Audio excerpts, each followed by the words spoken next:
नमस्कार दोस्तों, सुबह सुबह की सबसे पहली बड़ी खबर में आपको बताएंगे कि रामलीला मैदान में 31 मार्च यानी कि आज दिखेगा विपक्षी एकजुटता। महारैली करने की मिली अनुमति। राहुल गांधी समेत बड़े बड़े नेता होंगे शामिल, जिसको देख करके मोदी सरकार की उड़ जाएगी नींद। इसी प्रकार दूसरी बड़ी खबर में आपको बताएंगे कि भजन लाल जी ज्यादा दिन तक सीएम नहीं रहेंगे। नामांकन सभा में हनुमान बेनीवाल बोले कुछ दिन बाद वही सड़क पर घूमते हुए नजर आएंगे भजन लाल जी। जी हाँ दोस्तों, इसी प्रकार तीसरी बड़ी खबर में आपको बताएंगे कि लोकसभा चुनाव से पहले सचिन पायलट का बड़ा दावा, सबसे ज्यादा अंतर से कांग्रेस जीतेगी लोकसभा चुनाव और भाजपा की उड़ जाएगी नींद। इसी प्रकार चौथी बड़ी खबर में आपको बताएंगे कि प्रियंका गांधी ने बड़े कर्ज को लेकर के सरकार पर साधा निशाना और कहा कि मोदी सरकार सिर्फ कर्ज लेना जानती है, काम तो करती नहीं है। इसी प्रकार पांचवी बड़ी खबर में आपको बताएंगे कि ठेकेदारों से कितना लिया चुनावी चंदा। गंगा नदी पर पुल गिरने पर अखिलेश यादव ने मोदी और सीएम योगी को घेर डाला। जी हाँ दोस्तों, यहाँ पर आ रही है बड़ी खबर कि यहाँ पर घोटाला सामने आया है और गंगा नदी के ऊपर एक पुल बन रहा था यूपी में जो गिर चुका है। दोस्तों, आपको क्या लगता है कि इलेक्टोरल बॉन्ड जो है एक बड़ा घोटाला है और मोदी सरकार को इसका जवाब देना होगा? हाँ या ना कमेंट जरूर बताइएगा। और दोस्तों, आप भी राहुल गांधी और इंडिया गठबंधन के साथ जुड़े हैं तो इस वीडियो को लाइक, चैनल को सब्सक्राइब करके रख लीजिए और कमेंट में जय हिंद जरूर लिखिएगा। रुक करते हैं पहली खबर की तरफ। रामलीला मैदान में 31 मार्च यानी कि आज दिखेगा विपक्षी एकजुटता। महारैली करने में की मिली अनुमति। राहुल गांधी समेत बड़े बड़े नेता होंगे शामिल। जी हां दोस्तों, हम आपको बताए चले कि आम आदमी पार्टी को रामलीला मैदान में महारैली करने की अनुमति मिल गई है। इसमें इंडिया गठबंधन के तमाम दिग्गज नेता शामिल होंगे। इसमें मल्लिकार्जुन खड़गे, राहुल गांधी, शरद पवार, अखिलेश यादव, महबूबा मुफ्ती शामिल होंगी। बता दें कि सीएम अरविंद केजरीवाल की गिरफ्तारी के बाद आम आदमी पार्टी ने इस महारैली की घोषणा की थी। तो दोस्तों, यहाँ पर इंडिया गठबंधन को मिल गई है रामलीला मैदान में यहाँ पर रैली करने की अनुमति और यहाँ पे शक्ति प्रदर्शन करेगी इंडिया गठबंधन और दिखेगा विपक्षी एकजुटता। जी हाँ दोस्तों, इसको देख करके मोदी सरकार को लग सकता है बड़ा झटका, क्योंकि यहाँ पर राहुल गांधी, मल्लिकार्जुन खड़गे जैसे बड़े बड़े विपक्षी नेता जो हैं वो एकजुट होंगे और जनता को संबोधित करेंगे और केजरीवाल को जो भाजपा ने जेल में डाल दिया है उसके विरोध में यहाँ पर आंदोलन कर सकते हैं। दोस्तों, आपको क्या लगता है कि यहाँ पर रामलीला मैदान में आज के दिन यहाँ पर लोकसभा चुनाव का आगाज कर देंगे विपक्षी नेता और इंडिया गठबंधन जो है मजबूती के साथ लोकसभा चुनाव लड़ने जा रही है, जिसको देख करके एनडीए और मोदी सरकार को झटका लग सकता है। और अगर इंडिया गठबंधन एकजुट और पावरफुल होकर के चुनाव लड़ती है तो भाजपा को लोकसभा चुनाव में हराना कोई मुश्किल काम नहीं है। दोस्तों, आपको क्या लगता है लोकसभा चुनाव में किसकी जीत होगी, इंडिया वर्सेस एनडीए? कमेंट में जरूर बताइएगा। इस वीडियो को लाइक जरूर करिएगा। रुक करते हैं अगली खबर की तरफ। भजन लाल जी ज्यादा दिन तक सीएम नहीं रहेंगे। नामांकन सभा में हनुमान बेनीवाल बोले कुछ दिन बाद वही सड़क पर घूमते नजर आएंगे। जी हाँ दोस्तों, हम आपको पता चले कि इंडिया के उम्मीदवार हनुमान बेनीवाल ने कहा कि मैंने विधानसभा में भजन लाल जी से कहा कि आपने कभी सोचा था कि सीएम बनने का आपको यहाँ पर मिलेगा मौका? आप तो सिर्फ दिल्ली से आने वालों के खाने का इंतजाम देखते थे, उन्हें सीएम बना दिया गया। यह राजस्थान का दुर्भाग्य है। दोस्तों, यहाँ पर बेनीवाल ने कहा कि भजन लाल जी को एमएलए कहते हैं कि मेरी जांच कराए। मैं उनसे कहता हूं कि भजन लाल जी आप अपना ध्यान रखिए, क्योंकि आप ज्यादा दिन तक सीएम नहीं रहेंगे। उनके कुछ दिन बाद वहीं सड़क पर घूमते नजर आएंगे। तो दोस्तों, बेनीवाल ने बुधवार को पशु प्रदर्शनी स्थल पर अपनी नामांकन सभा की और सभा में उन्होंने कहा कि भाजपा ने इलेक्टोरल बॉन्ड के रूप में भ्रष्टाचार का नया तरीका इजाद किया था। यहाँ के लोग कहते हैं कि सीएम हनुमान बेनीवाल की संपत्ति की जांच करवाएंगे। वह चाहते तो जांच करवा ले, उन्हें कुछ नहीं मिलेगा। यह कहीं आए और यह कहीं चले गए, हमें कोई फर्क नहीं पड़ता है। बेनीवाल ने कहा कि गठबंधन की घोषणा होते ही कांग्रेस के नेता ने ठान लिया है कि मोदी शाह को सबक सिखाने के लिए हनुमान बेनीवाल को भेजेंगे। जब एनडीए के साथ था तब पता चला कि केंद्र सरकार कृषि कानून लाई तो तत्कालीन कृषि राज्य मंत्री को भी जानकारी नहीं दी। उस समय कृषि विभाग के कैबिनेट मंत्री पीयूष गोयल ने कृषि कानून पर बात की, जिनका कृषि से कोई लेना देना नहीं था। मैं चाहता तो मोदी का मंत्री बन सकता था, लेकिन किसानों ने कृषि कानून और युवाओं ने अग्निवीर योजना को लेकर के अपील की तो एनडीए मैंने छोड़ दी। तो दोस्तों, यहाँ पर हनुमान बेनीवाल ने बुरी तरीके से मोदी सरकार को घेर लिया है और साफ साफ बोल दिया है कि तानाशाही की सरकार चल रही है आपकी बारी, और अब की बारी लोकसभा चुनाव के बाद जनता इसका जवाब लेगी और भाजपा को हार का मुंह देखना पड़ेगा। आपको क्या कुछ लगता है दोस्तों, कमेंट जरूर बताएगा। इस वीडियो को लाइक जरूर करिएगा। रुक करते हैं अगली खबर की तरफ। लोकसभा चुनाव से पहले सचिन पायलट का बड़ा दावा, सबसे ज्यादा अंतर से कांग्रेस जीतेगी और भाजपा को मिल जाएगा उसका जवाब। जी हां दोस्तों, आपको पता चले कि राजस्थान में लोकसभा चुनाव के लिए कांग्रेस के नेता और कार्यकर्ताओं ने जीत की कोशिश शुरू कर दी है और कई सीटों पर अपने प्रत्याशी उतार दिए हैं। इसी के साथ पार्टी के सीनियर नेता ग्राउंड पर जाकर जनता से जुड़ने की कोशिश कर रहे हैं। इसी बीच राजस्थान के पूर्व उप मुख्यमंत्री सचिन पायलट का बड़ा बयान सामने आया है। उन्होंने भाजपा पर वार करते हुए कहा कि 15 साल से भाजपा के सांसद ने यहां काम नहीं किया है। सचिन पायलट ने कहा कि कांग्रेस के कार्यकर्ता चुनाव की तैयारी में जुट गए हैं। उन्होंने कहा कि बीते 15 साल से भाजपा यहां जीत रही है, लेकिन कोई विकास नहीं करा रही है। वही उन्होंने कहा कि दौसा से कांग्रेस का जो जुड़ाव है, इसका परिणाम 19 अप्रैल को मिलने वाला है। सचिन पायलट ने आगे कहा कि 36 कौम के लोगों ने यह मन बना लिया है कि सबसे ज्यादा अंतर से कांग्रेस कहीं जीतेगी तो दौसा से। उन्होंने कहा कि कांग्रेस यहां 3 बार से चुनाव हार रही है, लेकिन इस बार चौथे चुनाव में सूद समेत हिसाब बराबर किया जाएगा और कांग्रेस ऐतिहासिक रिकॉर्ड बनाकर यहां पर जीतने जा रही है। तो दोस्तों, यहां पर बुरी तरीके से घेर लिया है मोदी सरकार को सचिन पायलट ने और साफ साफ बोल दिया है कि राजस्थान के लोकसभा चुनाव में जो है पूरे देश में जो है कांग्रेस की बड़ी जीत होने जा रही है और भाजपा सरकार की आंख फटी की फटी रह जाएगी और यहां पर जो तानाशाही की सरकार चला रही है मोदी सरकार, उसका अंत नजदीक आ गया है। दोस्तों, आप भी अगर सचिन पायलट के साथ खड़े हैं और आपको भी लगता है लोकसभा चुनाव 2024 के बाद भाजपा को हार का मुंह देखना पड़ेगा और इंडिया गठबंधन की बनने जा रही है सरकार, और जैसे भाजपा इलेक्टोरल बॉन्ड करके ला करके जितना बड़ा इन्होंने घोटाला किया है, सबका पर्दाफाश करेगी इंडिया गठबंधन। आपको जो भी कुछ लगता है दोस्तों, कमेंट जरूर लिखिएगा। इस वीडियो को लाइक जरूर करिएगा। रुक करते हैं अगली खबर की तरफ। प्रियंका गांधी ने बढ़ते कर्ज को लेकर के सरकार पर साधा निशाना। जी हां दोस्तों, हम आपको बता चले कि कांग्रेस नेता प्रियंका गांधी वाड्रा ने भाजपा के नेतृत्व वाली केंद्र सरकार की 14 लाख करोड़ रुपए से अधिक उधार लेने के उनके प्रस्ताव को लेकर के आलोचना की और सवाल किया कि सरकार राहत देने के बजाय लोगों को कर्ज के बोझ तले क्यों दबा रही है, जबकि उन पर पहले से ही बेरोजगारी, महंगाई और आर्थिक संकट का बोझ है और यह बोझ जो है वो बढ़ता जा रहा है। वित्त मंत्री निर्मला सीतारमण ने पिछले महीने अपने बजट भाषण में 1 अप्रैल से शुरू होने वाले अगले वित्तीय वर्ष में राजस्व की कमी को पूरा करने के लिए दिनांकित प्रतिभूतियां जारी करके बाजार में 14.13 लाख करोड़ रुपए जुटाने का प्रस्ताव रखा था। प्रियंका गांधी ने सोशल मीडिया एक्स पर एक पोस्ट में कहा कि वित्त मंत्री का कहना है कि भारत सरकार मौजूदा वित्त वर्ष में 14 लाख करोड़ रुपए से अधिक का कर्ज लेने जा रही है। क्यों? हिंदी में किए गए पोस्ट में उन्होंने कहा, आजादी के बाद से वर्ष 2014 तक 67 सालों में देश पर कुल कर्ज 55 लाख करोड़ था। पिछले 10 वर्ष में अकेले मोदी जी ने इसे बढ़ाकर 205 लाख करोड़ रुपए कर दिया। इसकी सरकार में लगभग 150 लाख करोड़ रुपए कर्ज लिया गया और बीते 10 साल में यह कर्ज लिया गया है। आज देश के हर नागरिक पर लगभग 1.5 लाख रुपए का औसत कर्ज बनता है। यह पैसा राष्ट्र निर्माण के किस काम में लगा? उन्होंने लिखा, क्या बड़े पैमाने पर नौकरियां पैदा हुई या नौकरियां गायब हो गई? क्या किसानों की आमदनी दोगुना हो गई? क्या स्कूल और हॉस्पिटल चमक उठे?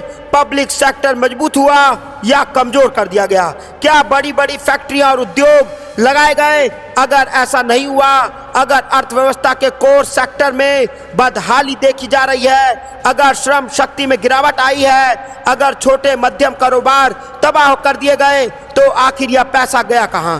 जिसके ऊपर खर्च हुआ, इसमें से कितना पैसा यहाँ पर गायब हुआ? बड़े बड़े अरबपति की कर्ज माफी में कितना पैसा लगाया गया?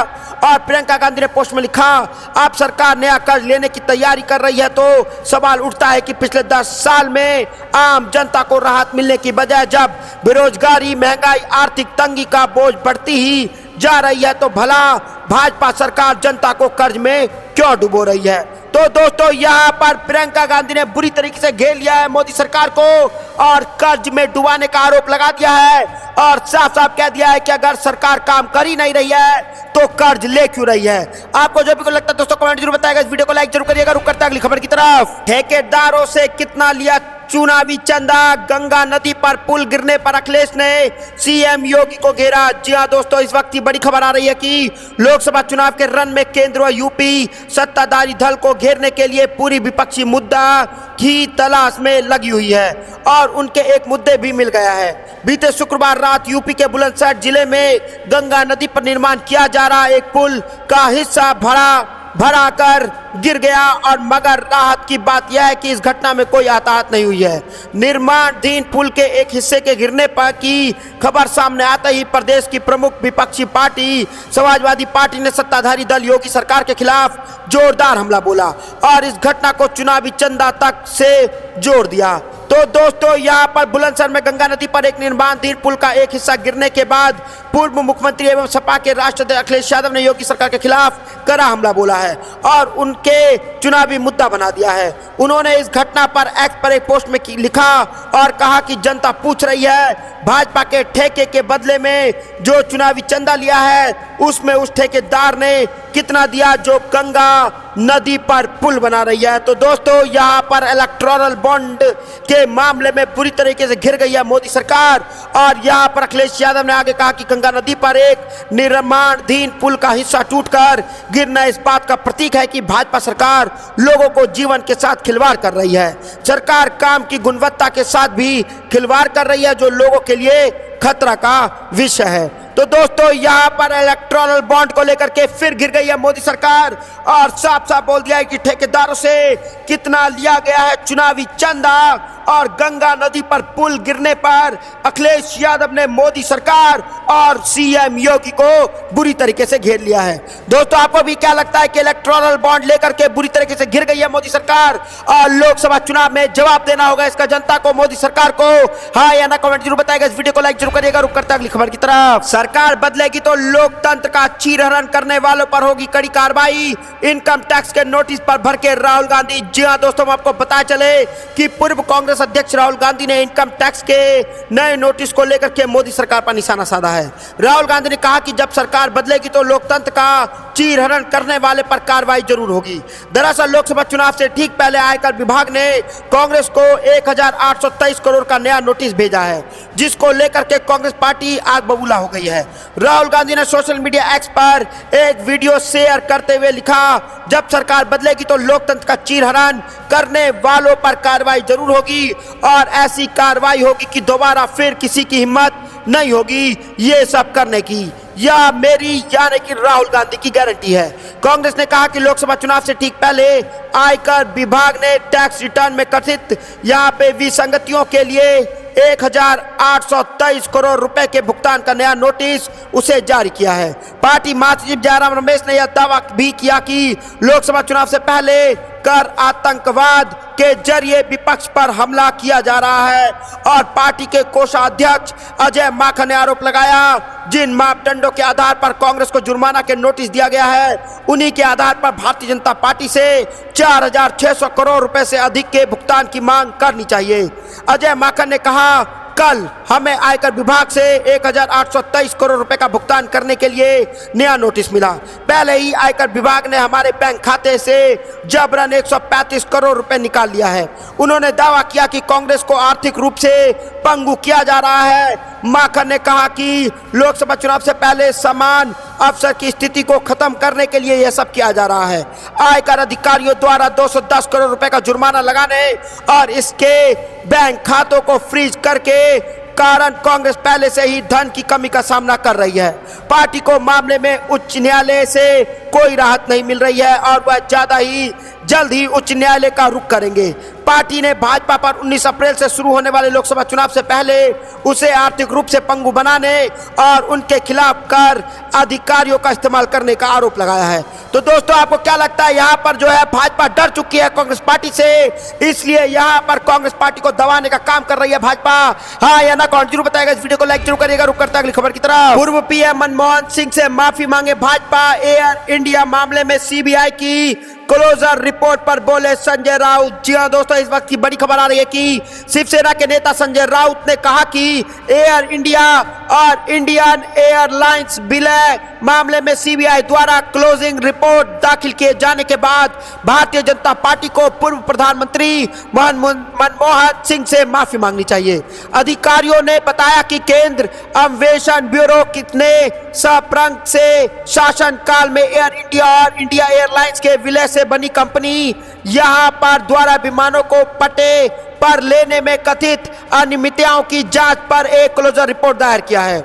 उन्होंने कहा कि इसमें किसी गड़बड़ी का कोई साक्ष्य नहीं मिला है और यहां पर साफ साफ बोल दिया है संजय राउत ने और बोला है कि यहां पर आप माफी मांगे भाजपा डॉक्टर मनमोहन सिंह से। जी हां दोस्तों, उन्होंने कहा कि जब भाजपा को डॉक्टर मनमोहन सिंह से माफी मांगनी चाहिए क्योंकि यहां पर डॉक्टर मनमोहन सिंह पर भाजपा ने बड़े बड़े गंभीर आरोप लगाए थे। दोस्तों, आपको क्या कुछ लगता है कमेंट जरूर बताएगा। इस वीडियो को लाइक जरूर करिएगा। रुक करते हैं अगली खबर की तरफ। शरद पवार का दावा, केजरीवाल की गिरफ्तारी पर बाहरी लोग हमारी सरकार की आलोचना कर रहे हैं। जी हां दोस्तों, हम आपको बताए चले कि राष्ट्रीय कांग्रेस पार्टी के प्रमुख शरद पवार ने शुक्रवार को दावा किया कि दिल्ली के मुख्यमंत्री अरविंद केजरीवाल की गिरफ्तारी पर दुनिया भर की मीडिया का ध्यान आकर्षित हुआ है। पवार ने कहा, संवाददाता सम्मेलन में कहा, यह अच्छी बात नहीं है कि बाहरी लोग हमारी सरकार की आलोचना कर रहे हैं, लेकिन ऐसी स्थिति सरकार द्वारा बनाई गई है।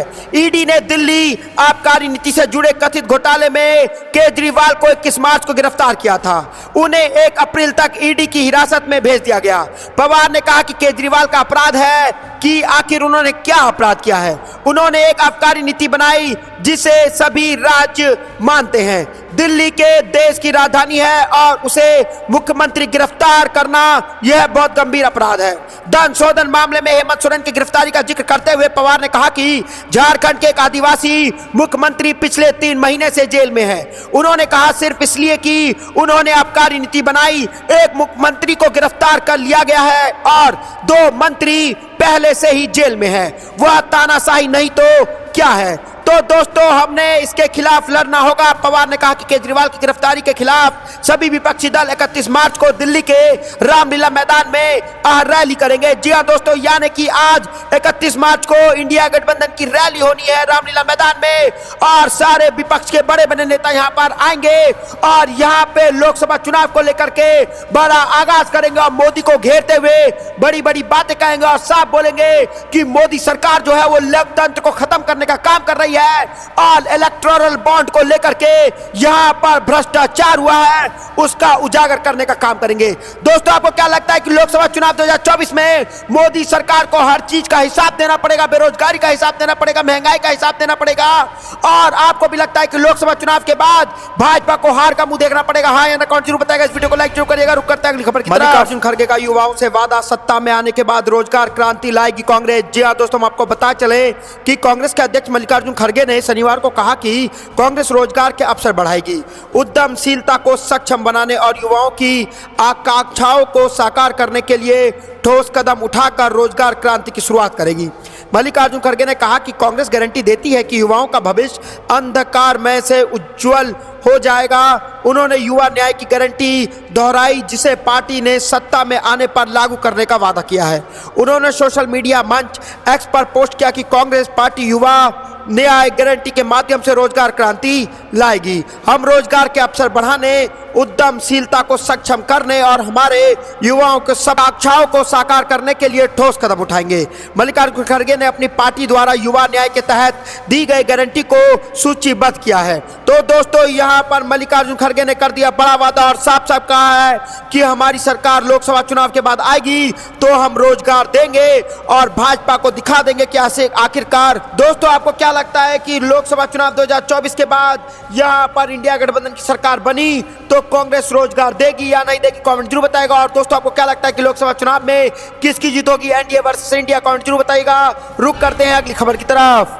राजस्थान में कांग्रेस के स्टार प्रचारकों की सूची में कन्हैया कुमार का भी नाम, मल्लिकार्जुन खड़गे, राहुल गांधी भी करेंगे प्रचार। जी हां दोस्तों, हम आपको बता चलें कि कांग्रेस ने राजस्थान में आगामी लोकसभा चुनाव से पहले चरण के लिए अपने प्रमुख प्रचारकों की सूची जारी कर दी है। पार्टी के 40 नेता के नाम वाली सूची में पार्टी अध्यक्ष मल्लिकार्जुन खड़गे, पूर्व अध्यक्ष सोनिया गांधी व पूर्व मुख्यमंत्री अशोक गहलोत का भी नाम है। इसके अलावा सूची में राहुल गांधी, प्रियंका गांधी, सचिन पायलट व कन्हैया कुमार का भी नाम शामिल है। मुख्य निर्वाचन अधिकारी की वेबसाइट पर उपलब्ध सूची के अनुसार कांग्रेस के प्रमुख प्रचारकों में पार्टी के प्रदेश प्रभारी सुखजिंदर सिंह रंधावा, प्रदेश अध्यक्ष गोविंद सिंह डोटासरा, नेता प्रतिपक्ष टीका राम जूली और कई बड़े बड़े नेता इस लिस्ट में शामिल हैं। तो दोस्तों यहाँ पर हो सकता है बड़ा खेला राजस्थान में, क्योंकि राजस्थान में कांग्रेस के स्टार प्रचारकों की सूची में कन्हैया कुमार का भी नाम शामिल है। जी हाँ दोस्तों, यहाँ पर आप राजस्थान में कन्हैया कुमार दहाड़ने जा रहे हैं और कन्हैया कुमार एक युवा नेता जाने जाते हैं और उनकी दहाड़ के बाद मोदी सरकार की नींद उड़ जाती है और वह कांग्रेस की तरफ से यहाँ पर स्टार प्रचारक राजस्थान में बना दिए गए हैं। और दोस्तों कन्हैया के अलावा मल्लिकार्जुन खड़गे और राहुल गांधी भी यहाँ पर राजस्थान में प्रचार करेंगे और राजस्थान में उड़ जाएगी भाजपा की नींद और लोकसभा चुनाव में हो सकता है बड़ा खेला। दोस्तों आपको क्या लगता है लोकसभा चुनाव 2024 में किसकी जीत होगी? कमेंट जरूर बताएगा। इस वीडियो को लाइक, चैनल को सब्सक्राइब करके रख लीजिए और कमेंट में जय हिंद जरूर लिखिएगा। जय हिंद, जय भारत।